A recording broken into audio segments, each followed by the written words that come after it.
Yes. Hello, everyone. I'm Prika, guitarist and singer of Nervosa. You are watching Metal Hey, what's up, Fan. guys? Episode 183 of Richard Metal Fan Interviews, calling from Zoom, and I have the honor to speak with Prika from Nervosa. How are you doing today, Prika? Glad to be able to talk with you today.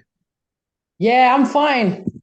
I just under the weather, a lot of raining, and Yeah. my energy, the power, electricity was out some hours ago, but here I am. Yeah, it's great to hear because I know here in Georgia where I'm at, it's hot as fuck. So yeah, I trade with the rain we trade with you with the rain because I'm over this hot shit. Okay. Yeah, but it's great to have you on. So kind of like the format is I want to do a speed run of your discography as well as talk about the new album. But I want to curious, take me back to young Prika. So kind of growing up in Brazil, what were the first bands that got you into metal and what made you want to start playing guitar? I think since I'm born, the first band that I listened was Led Zeppelin because my mama was a fan of Led Zeppelin, and I always was interested on guitars. I love the sound of guitar, but when I start to be really into metal was when I start to listen bands like Metallica and Slayer and Sepultura. Was the three bands that changed my life and made me to be into this kind of music.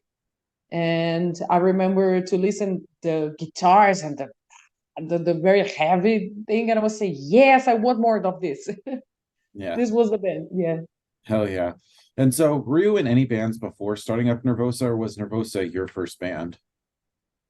No, I had a lot of bands before Nervosa. I started to play guitar in 1999, and I had a few bands of a garage band. The first band that was more like not professional, was underground band, but playing outside of my city was a band called Caeté. It was a punk rock band, hardcore band from my city, and I was vocalist of this band. It was curious because I never was a singer, but they called me to sing in guttural and low notes because it was interesting. There was another girl singing this band, but then 1 year after the band stopped, and then I never was a singer again. And I played in a few other bands in my city, my hometown. And also when I moved to São Paulo in 2007, I had other bands in São Paulo here and there, but then never was completing the lineup or playing live shows. And then I played in a band called Lama Negra before Nervosa. And I experienced the first album recording and the first tour. And it was a small tour between the state of São Paulo and the state of Minas Gerais. But we did a lot of shows in that year. And I recorded an album with them. It was a more like a EP because it was, I think, between 7 and 10 songs. It was a short album. And then in 2010, I started Nervosa. And then I was backing vocal and guitarist, and everybody knows. Yeah, it's hard to believe almost 13 years in Nervosa. And how much how is there still anything else you want to achieve still at Nervosa even now 13 years later after forming the band? Look, I think my life in Nervosa changed completely in this year because I became a singer of this band. So the challenges for me as a musician changed completely. It's like a really restart something, and I'm feeling super happy and excited with this possibility. I felt super comfortable in this position, and I think I still learning a lot of things. I'm still studying things to improve, and I'm really excited for the next album because I learned some more things that I want to put in an album.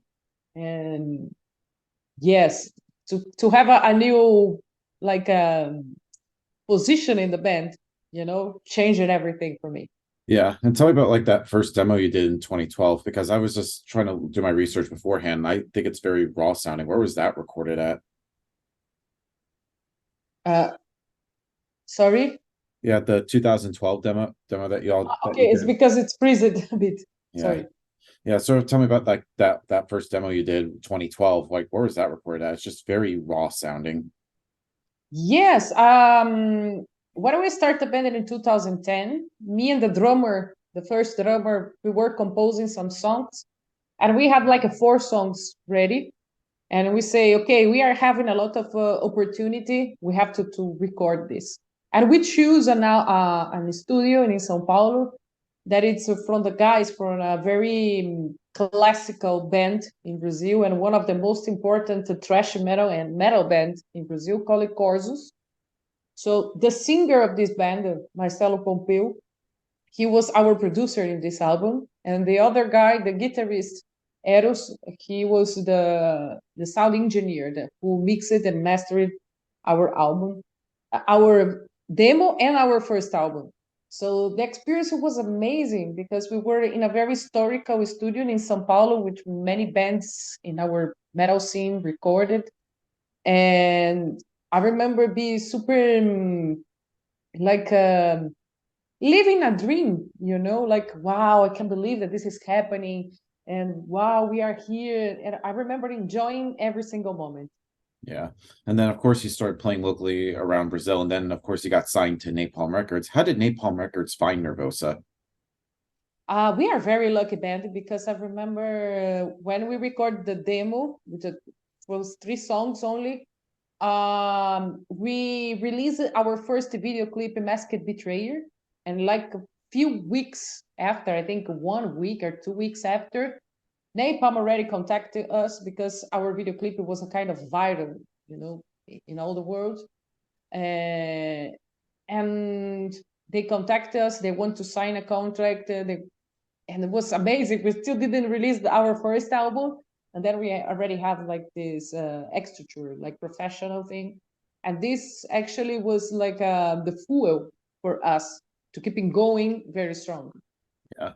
And then going into your debut full-length album, Victim of Yourself, I love that album. Personally, in my opinion, one of the most underrated like thrash metal debut albums of all time. What was like the thought process going into making the debut Nervosa album? I think every single first album of every band, it's a really special because it's something very fresh, that you were building without thinking so much about it. It's more genuine, it's more spontaneous actually. And for us was really crazy because we were basically all of us was not so much experienced, so everything was the maximum that we could do it in that time, and but in a very true way, Yeah. And next year will mark the 10-year anniversary of the Victim of Yourself. So what I want to ask is there a chance maybe we can get a celebration somehow? Maybe throw in some like deep cuts from that that haven't been played in forever. I have to say that now having second guitar in the band, I it's in our plan to re-record some songs, some old songs, but now rebuilding with the 2 guitars and like basically remake the songs, for the nowadays. And also we have some old songs included in our set list from now.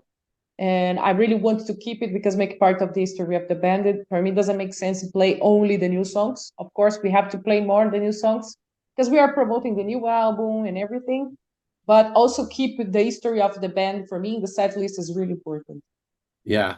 Yeah, I totally agree.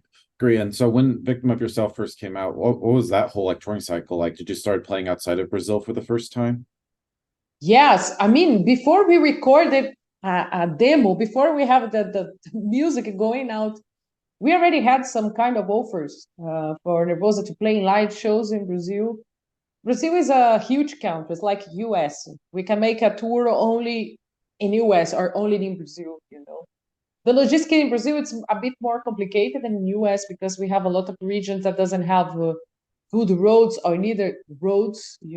And but even like this, I remember in the year of 2011 that when we start to play in live shows, we had already a lot of shows, but 2012 was unbelievable. We played absolutely in everywhere in Brazil. We played in many events with the big bands. Example, our first international show was with the Exodus in São Paulo. It was for Wow. 1,000 people, and it was really great experience. We play with Exhumer, Artillery. We play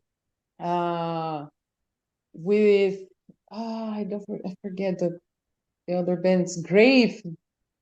Yeah. All Yeah, underrated bands. yes, we play. We had a lot of nice festivals here and there, events. We had some headline shows. In our first year, we have the headline shows, and it was such a great experience. But we took a bit of time to go out of Brazil because I remember our first show out of Brazil was in 2014. It was in Colombia. And then we did our first shows in South America. We played in Argentina, I think Argentina and Bolivia. And then the year next, we play in Chile, in Peru, yes, Ecuador. I remember. And then we start to tour in Europe, and then yes, and then in 2015 we played in Europe, and then US and all the world. Yeah. Yeah, and then going into the next album, Agony, because usually with the debut album, you have your entire life to write, and there's a lot of hype with the first album. When it came to making Agony, did you felt like pressure to follow up Victim of Yourself? The second album we recorded in US. It was like one of the greatest experience ever. We recorded the drums in the Sylvia Mass studio, which was a dream experience. It was really nice. And it's an album that we continuing what we were doing with a Victim of Herself, but with a bit more death metal tones, let's say. Yeah. And it's a very experimental album. And somehow we have some kind of a bonus track with a different vibes, and with the singing in clean vocals, like blues metal. And yes, it was a very important album for us to keep in touring and promoting. Awesome. And that was actually the album that got me into Nervosa. And ever since then, I've been a fan of you all since. Nice, nice to know. Hell yeah. And then going into Downfall of Mankind, I think I kind of like that album too. What was that like going from Agony to Downfall of Mankind? Yes, at Downfall of Mankind, we had a big changes actually because this is the most death metal album of Nervosa. It's like a 50% trash and a 50% death metal. And it was very nice because I think we were all more experienced. And this album was composed 100% with the distance. We were just sending each other ideas here and there and connecting everything. So we create a way to compose in this album. And this was a very important album because it was the album that brings Nervosa to a better level. Oh yeah, I feel like you all pretty much were firing all cylinders on that album. Yeah. Yeah. And then of course your last album, Perpetual Chaos, I thought that was one of my favorite albums from 2021. And I thought, in my opinion, that was like the most darkest Nervosa album to date. So tell me about making that album. And I just think it's a fucking great album still. Yes, I think this album it's marked the new era of Nervosa. And we came back to the roots actually because we are still continuing with the death metal influences, but not that present because we are a thrash metal band, and we could come back to the roots, but with a different voice tone, like a more with the growls and this kind of thing. So this bring the dark vibes for this album. And also we changed a bit because there was a bit more diversity in this album, and I think this was the biggest reason for the successful of this album. Yeah, and of course on that album you worked with Schmear from Destruction and Eric from I think Flotsam and Jetsam. So what was that like working with them on there, and how did they end up being on the album? For me, it was like a nostalgia because our best tour that we had was in 2016, and it happened with the Destruction and Flotsam and Jetsam. So for me, it was like a revival, you know, have these two friends being part of this new era of Nervosa with the changes and everything. Have the support of these guys was really important, and they are a big influences for Nervosa, and they inspired this album, you know. So it was like a to completely everything that we did. Yeah, and I think it was great. And I remember even seeing like Destruction last year at Maryland Death Fest, because I really wanted to see you on that tour in Atlanta last year. But when you were in Atlanta, I was at Maryland Death Fest. But I remember seeing some of you all like walking around. I even remember running into you backstage at MDF. And I thought that was great. It would have been awesome if Nervosa was on Maryland Death Fest. I think you all would fit perfectly. Oh yes, this was our tour in 2016. But the thing is, was we were added in this tour last minute, so all the lineup for Maryland Fest was already booked. We didn't have like space to be in because before that, we had no plans to go to US, you know, to get the visas and everything. But we were there enjoying. It was Yeah. great experience. Great experience. Yeah, and I remember even saying hi to you. And one thing I regret is I wish I could have gotten a picture with you. But hey, Oh, yeah, next time we are going to US. I have yeah, some good news yeah. for I know you. you're going to be at the 70,000 tons of metal. But we also have a tour I will coming. be coming too, so I'm looking forward to that. But anyway, now we have the new album Jailbreak, which comes out in a few weeks. So, what was the whole writing and recording process like for the new album? So this new album of Jailbreak is, for me, particularly is the most important album of Nervosa career, and for me particularly because I became singer of the band, and was something completely different, experimental, you know, and crazy process. And I enjoy every single thing of this new album. I have a new partner of a composition, which is Elena Cotina, because Perpetual Chaos was an album that I composed 100%, all of the riffs and the melody parts and extra of the song. I composed everything alone. And for this album, it's more as a band because everybody participates in the composition and the construction of everything. So it's not a Prika's album, it's the band album, you Yeah, know? And I really like it because it brings more diversity for the album. It's something that I tried to bring on Perpetual Chaos, but now I could bring even more strong this side about the diversity. And we have a huge influences from heavy metal, which is came from Elena Cortina because she's very into this kind of music. I'm also, but I'm more thrash metal than heavy metal. But she's more heavy metal than thrash metal. But yeah, she's also into thrash metal. So I think it's more. If we are talking about music, it's more rich, you know, because it's not inside of a box, one or two boxes. It's more free, you know, and we could make something that was not possible before because now we have two guitars, and I think the band gaining some kind of stabilization with me and vocals because I'm the only original member of the band. So it's changing the singer, but it's changing for someone that everybody already knows. So this was something I think important for the band. yeah. And how did you end up taking the role of lead vocals? Like before that, were you trying to look for another singer, but then eventually you're kind of like, you know what, I'll sing. It was like that, man. It's like I don't want to change a singer again.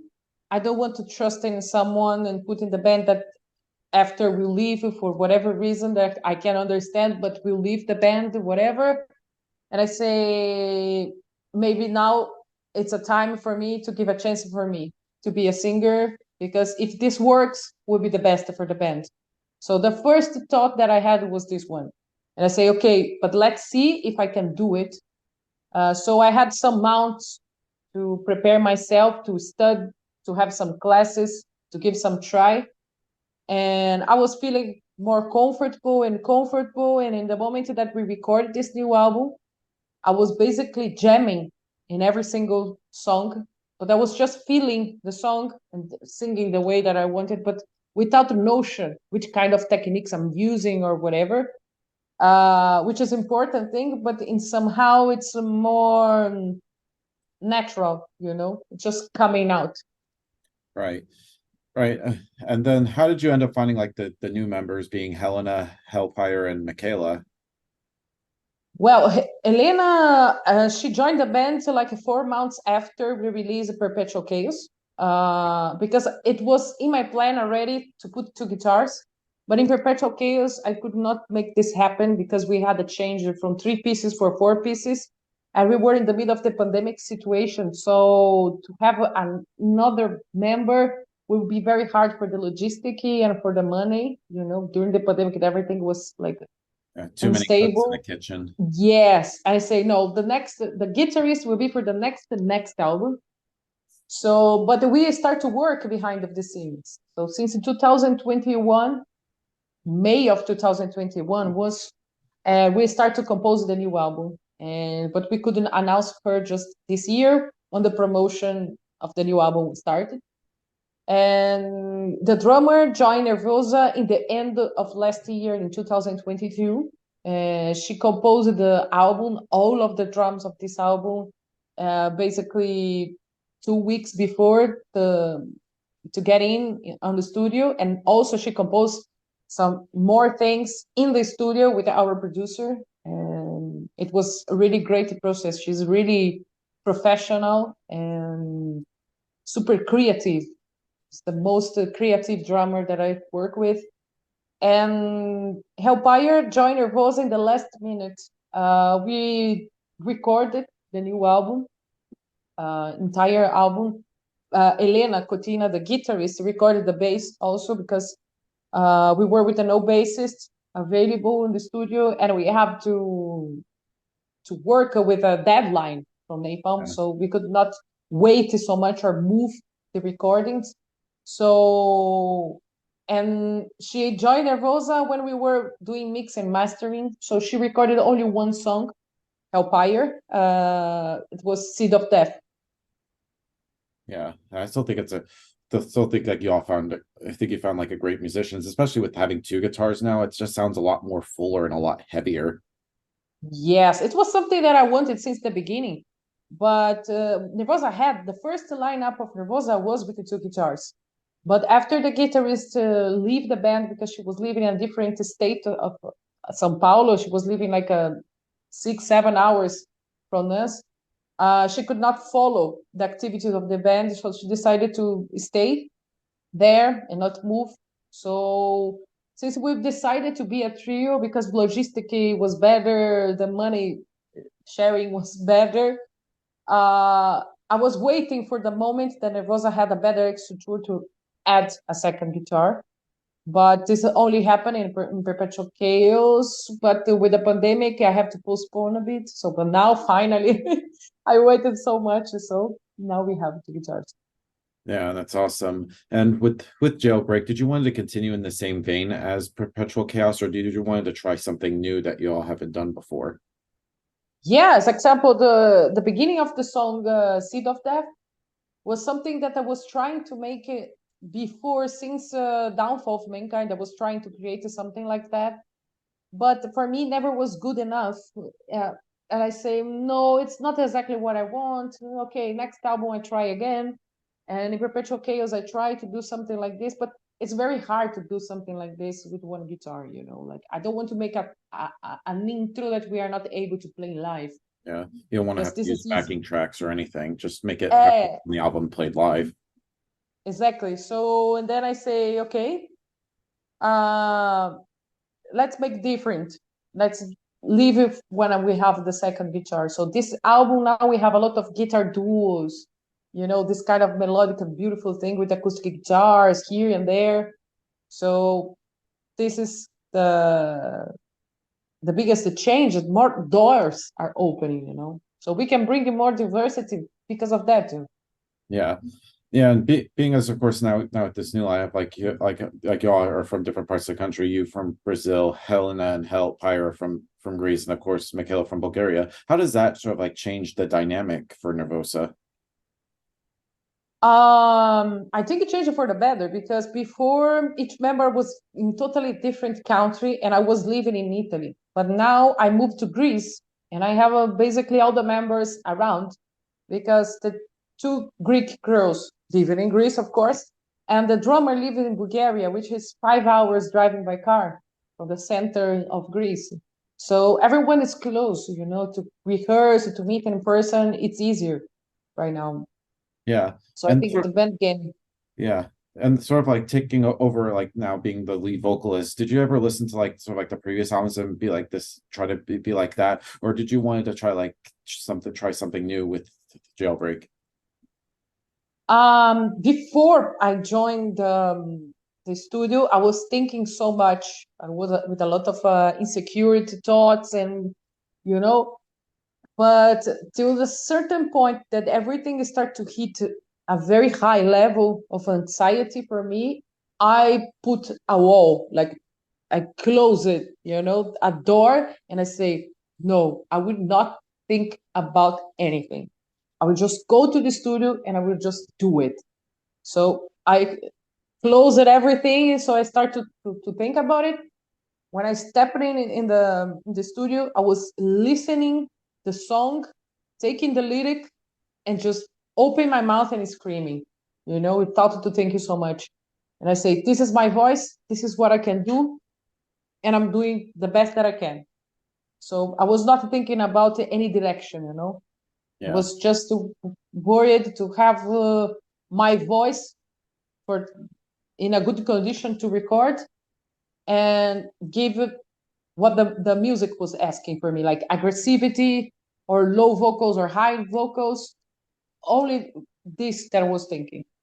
All right. And especially going in with the live shows, do you try to like stick to how the vocals are on like the previous albums, try to be like that, or do you try to like add like your own spin to the old songs? I'm doing in my way, like the way that always I was visualizing the songs, the way that I think it's better, and the way that I can do as well. I think it's a adaptation.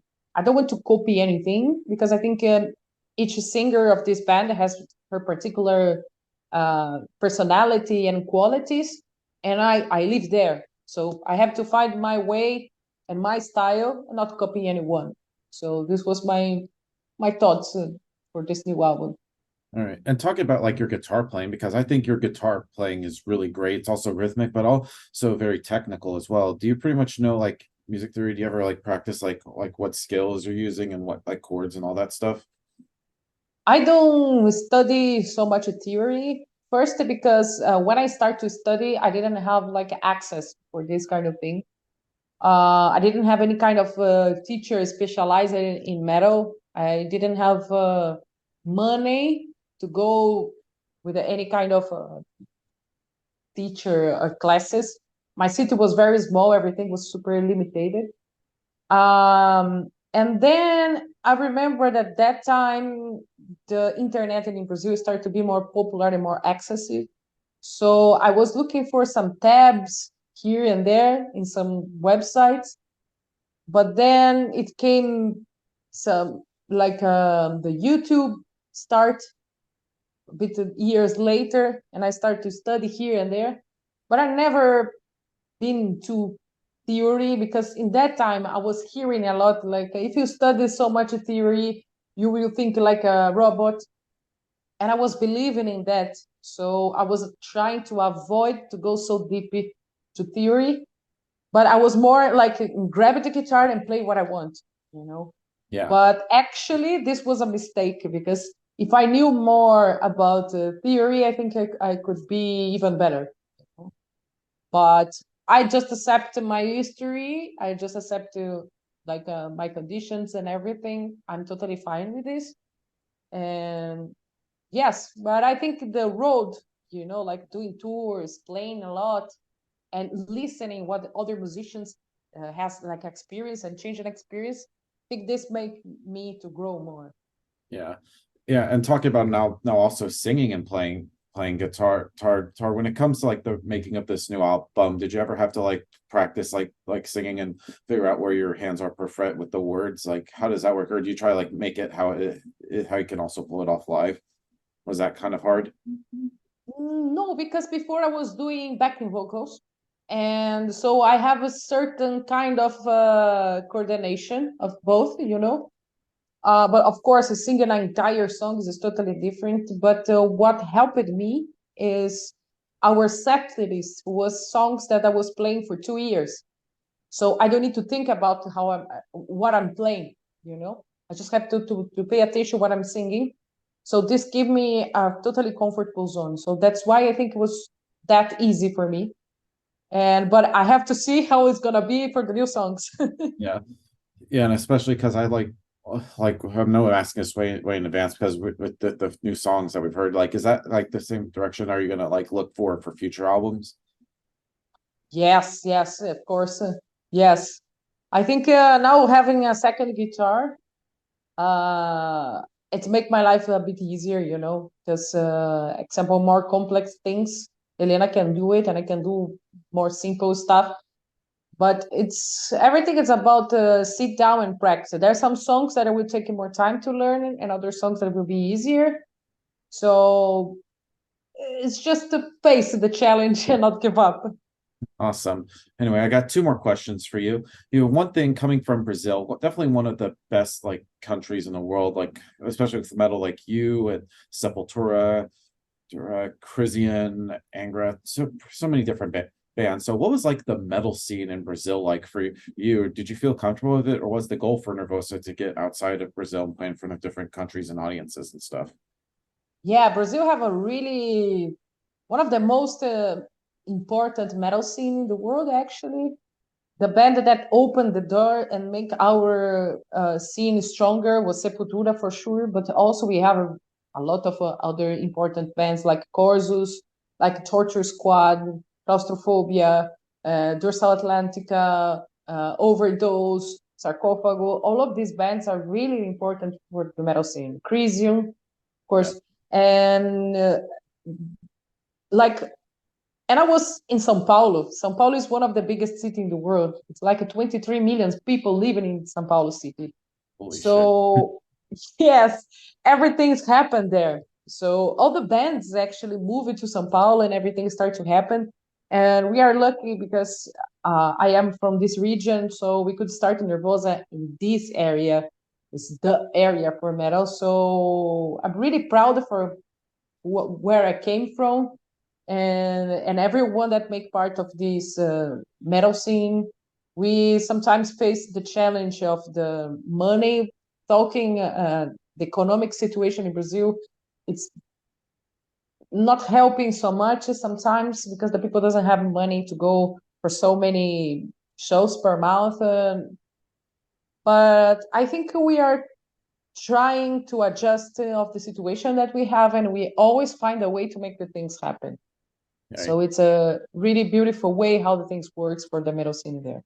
Awesome. And then the final question I want to ask you is talking about like your gear because I love your guitar tone. Like I'm always curious, like what kind of guitars that you play and all strings, pedals, amps, and all that good stuff. Yeah, I'm endorsed by Kramer for many years, and I love Kramer. Kramer is made it by Gibson, so the quality is really great. I really love the shape of this guitar because it's very comfortable. It's a flying V that is not falling, and it has like a shape between of the two legs, like a very rounded that is perfect to put in the legs. And it's a really strong guitar. I love it. The strings I'm using a company in Brazil called SG Strings. This company has like a signature model from Andreas Kisser from Sepultura. It's a really good strings. I'm changing strings in each 8 shows, and it's still very bright and resistant, and really love it. And I use 7 strings, but I take the strings in the middle out just to have the strongest strings and the more thin strings in the end. It's a crazy thing that I do. Yeah. And my amplifier is Pedrone, another company in Brazil. It's a signature model. And the distortion also came from this amplifier. It's a distortion that I was trying to create with the two engineers. One is Pedroni and another guy for another company called Ed's Shop. And yes, basically my gear is this. Yeah, awesome. So before we go, Prika, just want to thank you for this interview. It's just great to be able to talk with you today. There's just any final words you want to say to the viewers closing this out, or just anything else you'd like to plug? I know you got 70,000 tons of metal in January, which I'm looking forward to just finally seeing Nervosa there. It's just anything else you want to plug in terms of like tours and stuff. I just would like to thank you so much for this opportunity and everyone that is supporting Nervosa in this new era. It's very important, particularly for me, for everything that happened, and I'm still here. So to see these positive comments, and all of this support, it's really give me more energy and power to keep on going. And we are working very hard to go to US to make a tour. And I think we have some news very soon coming. Yeah, So you'll stay tell me when tuned I for turn off that. the recorder. Yes, I can't wait for that. And once again, thank you so much. It's missing words to thankful, like to thank the people. So thank you so much. Awesome. So everybody, Prika from Nervosa, we'll see you next time.